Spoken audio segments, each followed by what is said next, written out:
Let's go to the Defence Minister Richard Marles now. Minister, good to see you. So first of all, not unexpected that we've had a reaction from China overnight. It says AUKUS subs are embarking on a, quote, path of danger and error. China, as we know, is a nuclear power with its own nuclear subs, so is it hypocritical? Well, look, I mean, I'll let China speak for itself, and obviously we'll do that. I mean, our focus is in relation to Australia's security and Australia's national interest, and we see the defence of Australia very much rooted in the collective security of the region in which we live and in the maintenance of the global rules-based order.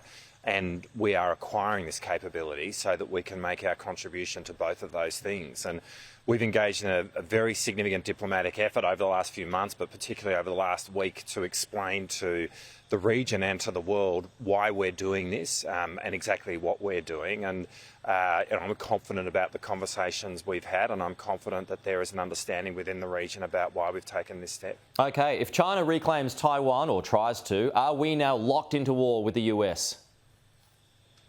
Well, I don't want to speculate about prospects in relation to Taiwan, other than to say, whatever plays out in the future in respect of that is something that we need to consider on its own terms. I mean, that really is a separate issue to what we are talking about now. But the Americans are giving us quite a leg up here when it comes to the Virginia-class subs. Is there something that needs to be done in return if something happens over Taiwan? Well, we're working really closely with America, and it is a very significant step that America and Britain are taking in providing us with this capability. But what this is about is enabling Australia to play its part in making its contribution to the collective security of the region and to the maintenance of the global rules-based order. Now, that's very much in Australia's national interest. I think America and Britain see that as being in their interest as well. And that's as far as it goes. That's why we are doing what we are doing. And we're seeing this very much as a long-term positioning of Australia to give effect to what is a very different strategic posture that we're going to need to have going forward, one which does enable us as a country to project. And that's the basis on it. Any conversations about the future of Taiwan really are a separate issue in respect of their own terms, and we've been speaking about Taiwan over the course of the last year, but it really is a separate issue to this. Hey, Russia has taken out an American drone overnight, Minister. Given Russia's close relationship with China, is that AUKUS related at all? I would imagine that's pretty unlikely. I mean, I've seen the reports in this morning's media. I'm not privy to any information that's not in the public domain. It sounds from the reports, firstly, like the American drone was operating lawfully within international airspace, and that when the Russians intercepted it, they did it in an unprofessional way, which caused the downing of that drone. And again, I think this is an example, or another example, of Russia not playing by the rules.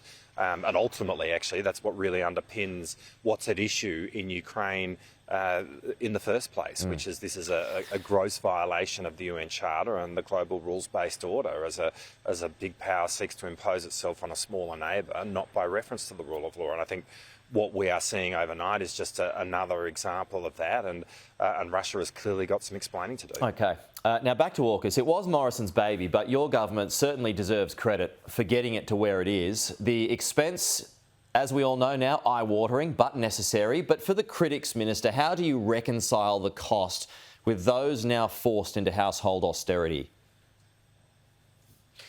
What underpins everything that we're able to do as a government, but obviously as a nation, is the security of our country and the security of our people. That comes first. That all the social programs that we put in place in health, in education, all the welfare programs which are really important to provide, all happen on a foundation of living in a nation which is secure. It's obviously difficult when you line up any given defence spend against any social program, but it is really important to understand that we can't do any of that unless we live within a secure country.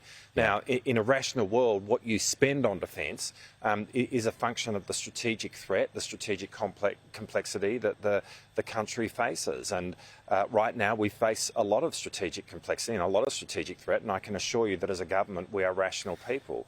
I mean, you can extrapolate a whole lot of government expenditure through to the mid-2050s, which is where these large numbers come from, and you will get big numbers. But the way to think about this is 0.15% of GDP being spent on the submarines against the defence budget, which right now is at 2% of GDP and is going to grow to 2.2% of GDP. Okay, but so what will you be taking? 0.15%, we completely transform the capability of the. So what will you be taking out of the defence program now to make way for the subs? Well, the Defence Strategic Review has been underway, and we've wanted that to be a process which happens concurrently with the decision in relation to subs, because as we think about the strategic posture that we need to have and therefore what equipment we need to give effect to that, it only makes sense to be considering both at the same time. We will be announcing the Defence Strategic Review in a month's time. There are some opportunities for savings within it. I mean, I want to also make clear there are other things we need to do as well that the Defence Strategic Review will outline. And so we will give answers to those questions in the lead up to the budget and beyond. But it is an important statement, the fact that we are able to cover this over the forward estimates, that Defence is playing its part in making these capabilities affordable, although we have been making clear that when you consider Defence over the medium to long term, this is a budget that will grow. Okay. Defence Minister Richard Marles, appreciate your time. Thank you. We'll talk to you soon.